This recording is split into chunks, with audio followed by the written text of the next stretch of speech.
pearl earring. Tingnan nyo naman. Ang ganda, hindi ba? Makukulay. Tapos, pag lumapit kayo, yun talaga yung medyo masinsin na busisi. Aba, hindi ito gawa sa pintura or oil paint. Iba, kakaiba.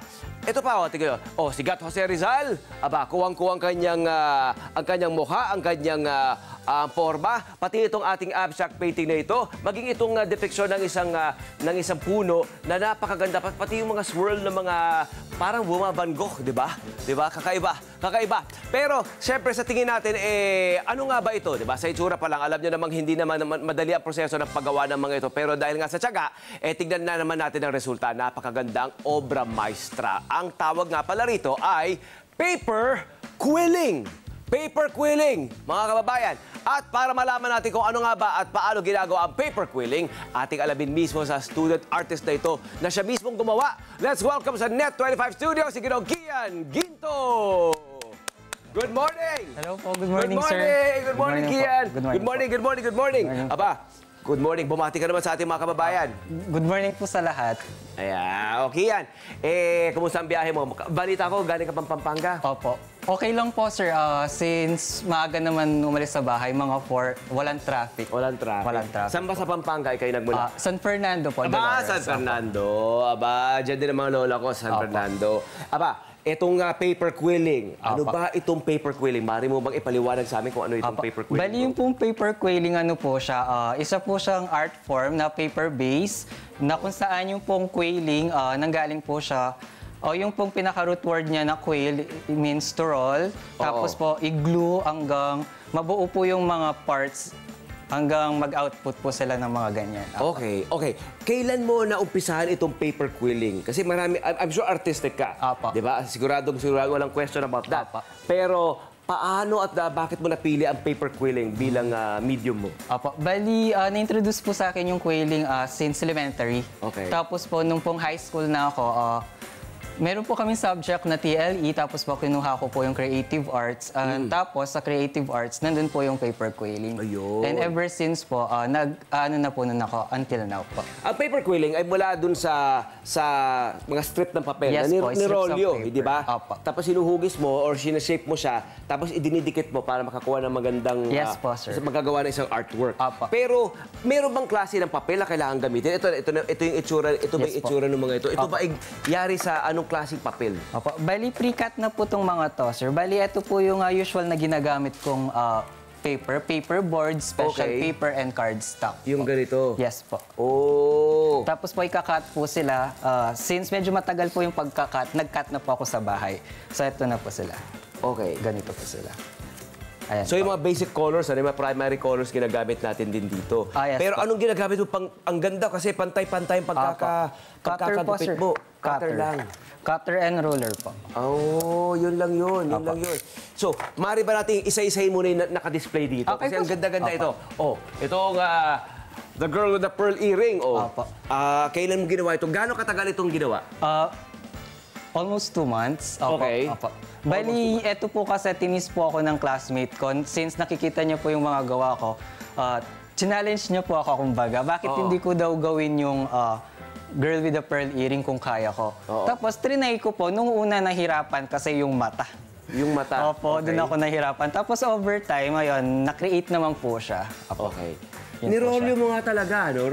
Nirolyo natin, ano? Yes po, sir. Ito man si Jose Rizal. Punta tayo kay Gat Jose Rizal. Ayan, dito ako sa likod mo, ha? Pakita mo lang yan. Dito lang sa likod mo. Bali si Dr. Jose Rizal po, ano po siya, subject po namin siya nung second year high school. Ngayon po si teacher namin po, nirequire po kami na mag-project na artwork based sa major namin since graphics po ako. Okay. Ayan, so paper quilling po yung ginawa ko. Paper quilling? Na Jose Rizal po. Marami ba kayong gumagawa nito? Nagpe-paper quill? Kayo, isang community, isang grupo ba kayo? Yes po, mayroon po kaming group. Bali yung pong group na naka-join ako is Paper International. Paper Quilling International po. Okay. At paano kayo nagkatagpo?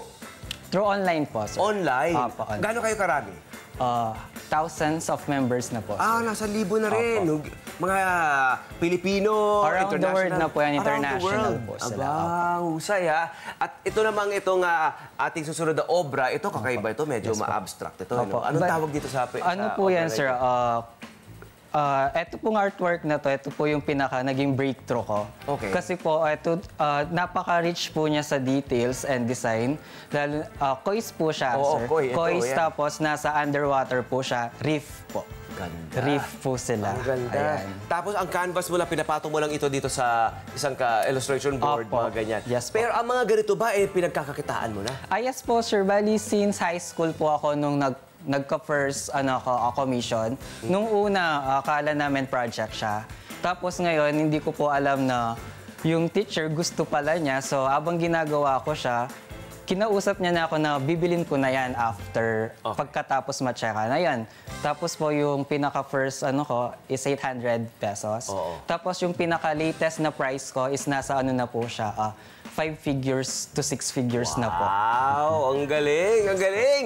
Okay, so gusto natin makaranas ng isang obra ni Kian eh. Paano ba natin na gagawin ito? Pwede ka ba mag-demonstrate? Ano itong mga nakikita natin dito sa harapan natin? Bali, ito pong mga sir, basic shapes po sila. Tapos ito pong part na to, mid-range. Tapos ito pong part na to is parang na po siya, nagpipaint. Kasi po, di ba kapag nagpipaint tayo, yung usual na natin is from light to dark. Oo. Ayun po.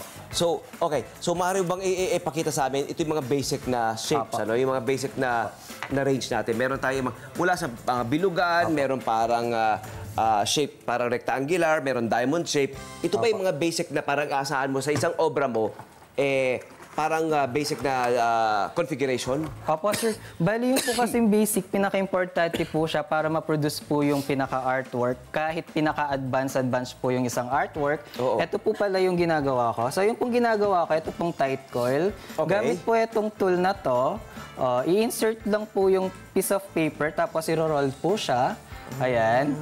so I-roll mga po tools ka siya. rin Opo. kailangan. Tapos po, kailangan yung pong pag-handle is firm po siya para hindi po siya mag-twist ng ganon. Mag-twist at Opo. Tapos, kung bumalik po siyang ganon, i-roll niyo po siya ulit. Tapos, isusupport niyo po siya dito.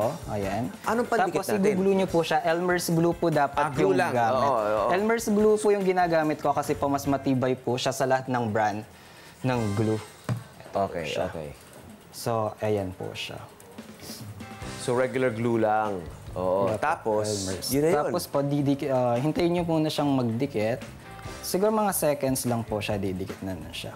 And, ayun na So, po lahat siya. ng ito ay glue lamang ito? Glue Yes lamang po, yan. glue po yung mga dinidikit. And ayun na po siya. Ganun po Okay. siya. Apo. Okay. And then, halimbawa, gusto natin na, iba ba ang disiplina kapag gumagawa ka ng halimbawa, nature? Iba rin ba pag tao? Opo, magkaiba po Iba, sila. oo. Opo. Kasi po, iba't iba po yung mga, may mga factors po na kino-consider. Lalo na kapag po tao na, kapag po kasi tao na parang nagpipaint po talaga. Kaso, ang medium na ginagamit nyo is paper. Okay. Ayan, so ganito po yung, parang pinaka-basic steps from light to dark po. Tapos po, piece by piece, parang po nagpipaint sila. ka from Opo. light to dark din. Opo. Oh, very good. Okay, sa mga gusto magpa-commission sa'yo, saan ba maaaring magpunta? Saan ka maaaring hanapin? I-follow. Opo, pwede nila po akong i-reach out sa personal account po. Kian Ginto, Facebook po yun.